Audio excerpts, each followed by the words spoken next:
Hello' guys, মই সঞ্জীৱ চকলি ভৰিয়া সকলোকে পুনৰ এই চেনেলটোলৈ স্বাগতম জনাইছোঁ।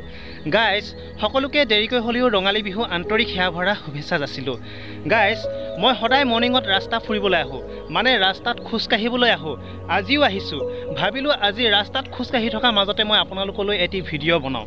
গাইজ, আজি ভিডিঅ'টিত মই আপোনালোকক দুটামান গুৰুত্বপূৰ্ণ কথা ক'বলৈ ওলাইছোঁ, গতিকে মই আশা কৰিম আপোনালোকে ভিডিঅ'টি সম্পূৰ্ণ শেষলৈকে চাব, ক'তো স্কিপ নকৰিব। গাইজ, আমি কেতিয়াবা সকলোৱে গম পাওঁ যে আমাৰ সন্মুখজনে মিছা কথা কৈ আছে, তেওঁ মিছা অভিনয় কৰি আছে, তেওঁ মিছা তৰ্ক কৰি আছে। তাৰ পাছতো কিন্তু আমি বহুতেই কেতিয়াবা মনে মনে বহি থাকিবলৈ বাধ্য হওঁ। এনে কিয়? হয়তো আমি ভদ্ৰতা বজাই ৰখাৰ কাৰণে, নাইবা সেই মানুহজনৰ কথাখিনি ভাল লগাৰ কাৰণে। এই দুটাৰ ভিতৰত এটাই জানো নহয়।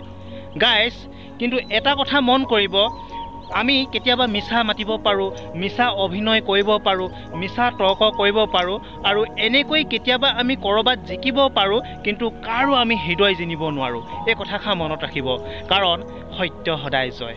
ধন্যবাদ।